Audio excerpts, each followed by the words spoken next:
राधे राधे। मैं नीरज शर्मा आज आपको ले आया हूँ प्राचीन मंदिर श्री गोकुलनाथ नंदालय नंद भवन।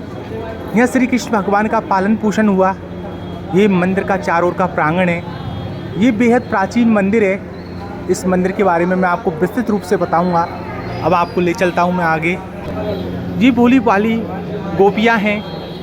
ये नंद भवन है जहाँ कृष्ण भगवान का पालन पोषण हुआ, बड़े हुए। यहाँ भगवान का बाल स्वरूप के रूप में पूजा की जाती है। ये भगवान शंकर की वो मूर्ति है। जब भगवान का जन्म हुआ तो नंद भवन में भगवान शंकर भगवान कृष्ण को बाल रूप में देखने के लिए आए, लेकिन इनके स्वरूप को देखकर इनकी माता ने, नंद बाबा ने कृष्ण भगवान के दर्शन कराने से मना कर दिया। भगवान भोलेनाथ 3 दिन के लिए यहाँ बैठ गए और उन्होंने एक मंत्र बोला, ओम नमो भगवते वासुदेवाय। तब से कृष्ण भगवान रोने लगे और वो चुप नहीं हुए। मैया ने सोचा कि भोलेनाथ ने कुछ कर दिया ये बाबा जी ने। तब कृष्ण भगवान को उस बाबा के दर्शन कराए। तब कृष्ण भगवान हंसने लगे और बहुत प्रेम से रहने लगे। भोलेनाथ ने भगवान के स्वरूप के दर्शन करके वो यहाँ से चल दिए। अब मैं आपको आगे ले चलता हूँ इसके मुख्य प्रांगण को दिखाने के लिए। ये कर्णकूप है।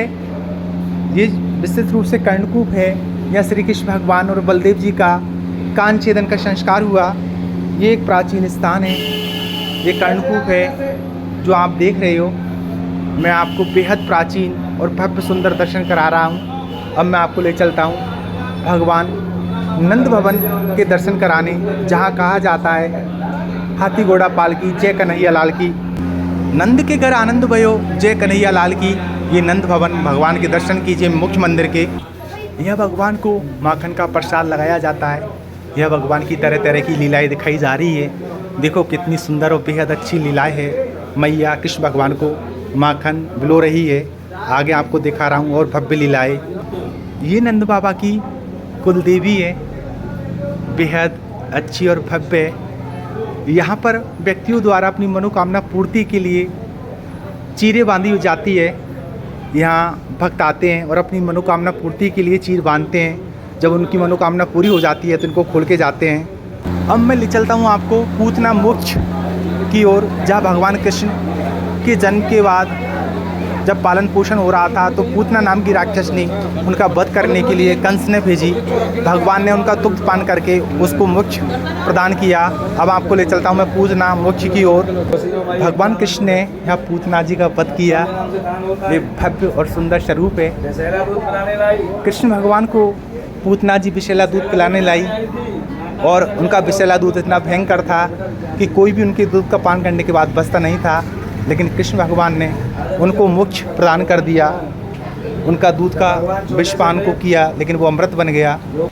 ये गोकुल धाम की लीलाएं, जिसको नंद भवन गोकुल धाम में भगवान कृष्ण का बचपन बीता, माखन चोर के नाम से जाने गए। और ये आपको मैं दिखा रहा हूँ अक्षय वट।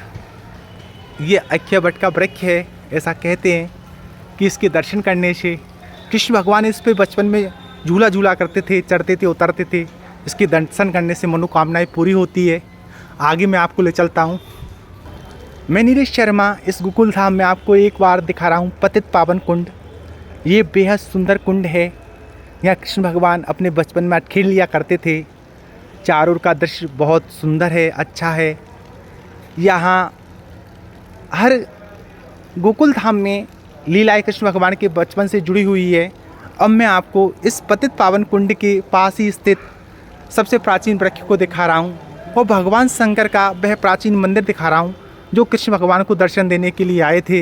ये शंकर भगवान का वो स्वरूप है। कृष्ण भगवान इनकी पूजा सेवा किया करते थे। भगवान का ये स्वरूप बहुत बाल रूप में है, क्योंकि कृष्ण भगवान ने भी यहाँ बाल रूप में अपना बचपन बिताया। यहाँ छोटा सा भी बालक भक्ति करता हुआ, सारे बाल रूप में यहाँ भक्ति करते हैं।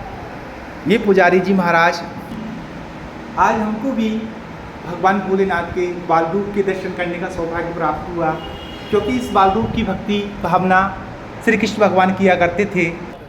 नेक्स्ट वीडियो में मैं जल्द मिलूंगा नीरज कुमार शर्मा एक रोचक और अच्छी जानकारी के साथ। श्री राधे राधे।